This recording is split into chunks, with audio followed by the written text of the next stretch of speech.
Data protection पर संयुक्त संसदीय कमेटी की चेयरमैन मीनाक्षी लेखी हमारे साथ हैं। मीनाक्षी जी, आपने ट्विटर को बुलाया था और उनको बहुत कड़ी आपत्ति जताई थी जब उन्होंने लद्दाख को चीन का हिस्सा दिखाया था। क्या उनका जवाब आ गया है और क्या लिखा?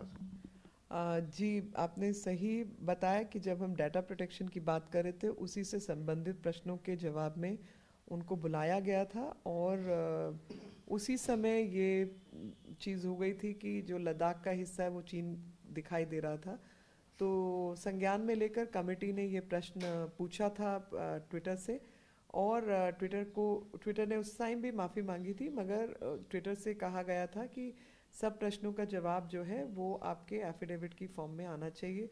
वो एफिडेविट कमेटी ने रिसीव किया है और डेमियन किरेन करके जो इनके चीफ प्रिवेसी ऑफिसर हैं जो सैन फ्रांसिस्को कैलिफोर्निया में काम करते हैं, उनके माध्यम से ये जवाब मिला है जिसमें स्पष्ट शब्दों में उन्होंने अपनी गलती का जो है एहसास जताया है और कहा है कि ये गलती जो अगर भारतीयों के जो भावनाओं को दुख पहुंचाए या चोट पहुंचाई है उसके लिए वो माफ़ी मांगते हैं और साथ ही 30 नवंबर 2020 तक उसको सही करने की भी बात उन्होंने की है जो एफिडेविट के रूप में हमारे सामने आया। तो मैं आपके माध्यम से देश की जनता को ये संदेश देना चाहती हूँ कि देश की एकता और अखंडता के प्रति जिस तरीके से आप सब लोग सजग हैं और साथ ही भारत की सरकार भी सजग है, और तो हमारे जितने भी रिसोर्सेज हैं, एसेट्स हैं, उनको बचाना हम सबका काम है, चाहे वो देश की सीमाएं हो, धरती हो, ज़मीन हो,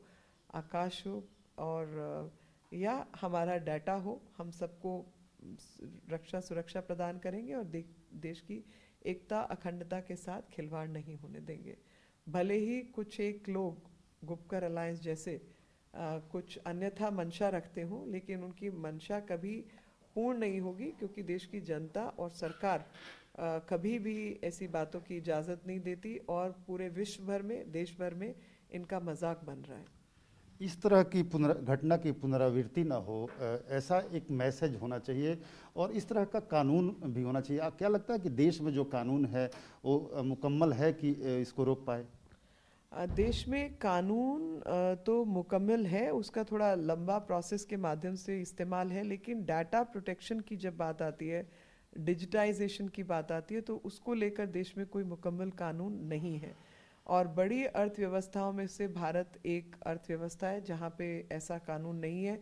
और साथ ही दुनिया भर में अगर हम चीन और अमेरिका, यूएसए का डाटा जो है इंटरनेट कंज्यूमर्स और बाकी सबको जोड़ दें तो भारत अकेले में इतना डाटा कंजम्पशन जो है वो यहाँ की जनता कर रही है।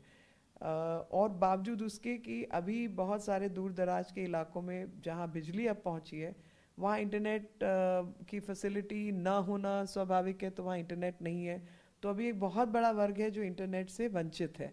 तो इस देश की क्षमता तो बेइंतहा है क्योंकि डाटा कंजम्पशन, नॉलेज कंजम्पशन और कम्युनिकेशन, इस सब में तो भारतीय बहुत दुनिया भर में सबसे आगे हैं।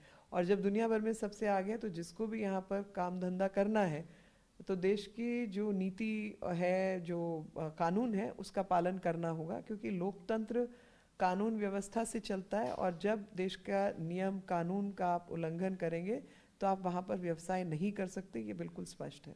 आखिरी प्रश्न मीनाक्षी जी, आपने जब ट्विटर और तमाम अलग अलग डिजिटल प्लेटफॉर्म के लोगों को बुलाया था उसमें इन कंपनियों से उनके इन्वेस्टमेंट पैटर्न्स के बारे में भी पूछा था। ट्विटर से जो जवाब आया है उसमें कुछ जवाब मिला है कि चाइना या किसी अन्य देश का इन्वेस्टमेंट हो? नहीं, वो बात की बात है, वो मैं विषय आज बात ही नहीं करूँगी। माफ़ी चाहती हूँ आपसे। बहुत बहुत धन्यवाद। तो साफ तौर पे मीनाक्षी लेखी का कहना है कि देश की जो बात है उससे किसी भी तरह से देश की अस्मिता पे किसी भी तरह से खतरा आएगा, उसको किसी भी तरह से बर्दाश्त नहीं किया जाएगा। कैमरामैन मस्तान के साथ आमोद राय, TV9 भारतवर्ष। परवाह देश की, सोमवार से शुक्रवार रात 10 बजे TV9 भारतवर्ष पर।